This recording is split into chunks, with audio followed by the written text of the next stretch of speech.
Isang magandang araw ang bati natin sa lahat ng ating mga nanonood sa oras na ito. Ngayong hapon ay ating tatalakayin ang isa sa mga mahalagang katanungan na nagsasabing, nasa langit na nga ba? Ito ay isang malalim na katanungan patungkol sa kahihinatnan ng isang taong sumakabilang buhay. Karaniwan sa payak na pangunawa tungkol sa mga pangyayari sa kabilang buhay, minsan ay naiiwan ng isang tao sa kalituhan kung ano ba talaga ang kinahinatnan ng isang taong namatay. Marahil karamihan ay ayaw pag-usapan ang ganitong aralin, subalit ito ay dapat na malinaw sa kaisipan ng bawat tao. Nais kong isa-isay ang ilan sa aking napag-alaman tungkol sa kahahantungan ng tao sa kabilang buhay ayon sa aking mga nababasa sa Biblia. Ano ba ang sinasabi ng Biblia? Tuklasin natin sa pamamagitan ng mga talatang mababasa natin sa banal na kasulatan. Sangayon sa sulat ni Apostol Pablo sa 1 Tesalonica, Kapitulo 4, versikulo 16, ganito ang wika. Ang mga namatay na sumasampalataya kay Kristo ang unang bubuhayin.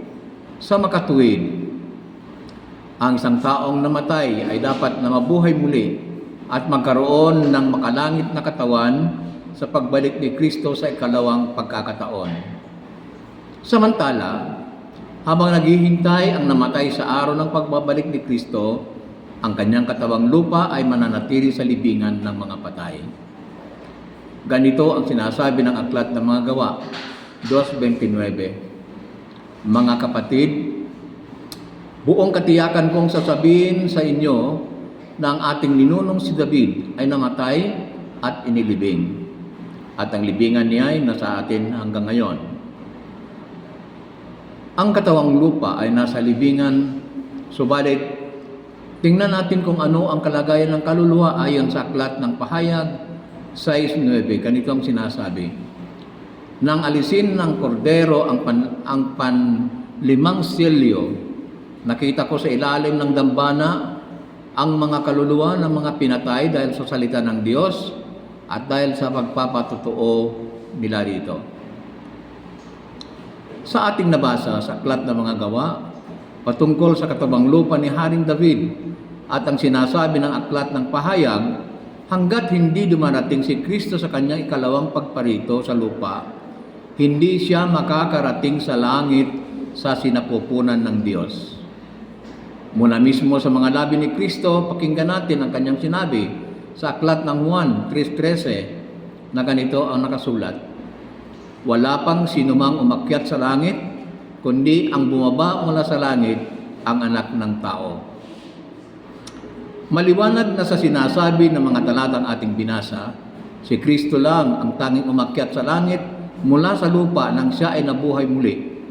Ayon sa mga gawa 1:9, pagkasabi nito, si Jesus ay iniakyat sa langit habang ang mga alagad ay nakatingin sa kanya at natakpan siya ng ulap. Si Kristo ay pumaitaas sa ipapawid sa anyo ng makalangit na katawan na siya ring larawan ng isang mananampalataya kay Kristo na itataas ng kagyat sa pagbabalik niya upang makaniig ang Diyos sa walang hanggan. Bilang tugon sa katanungan, nasa langit na nga ba ang pumanaw na tao pagkatapos ng kanyang kamatayan? Ang kasagutan sangayon sa binasa nating talata, wala pa ni isang tao na umakyat sa langit.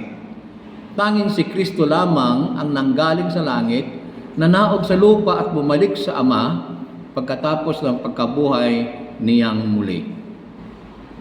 Ugaliin po natin mag-aral ng salita ng Diyos upang hindi tayo malinlang at mabilanggo sa mga maling pag-asa dulot ng maling mga akala. Sana ay nakatulong ito upang madagdagan ang ating mga kaalaman patungkol sa mga huling araw. Upang makita at mabigyan kayo ng paalaala sa iba pa nating ilalabas na mga pag-aaral, nakikiusap ako na pindutin lang po ang subscribe, like at share button at maraming salamat.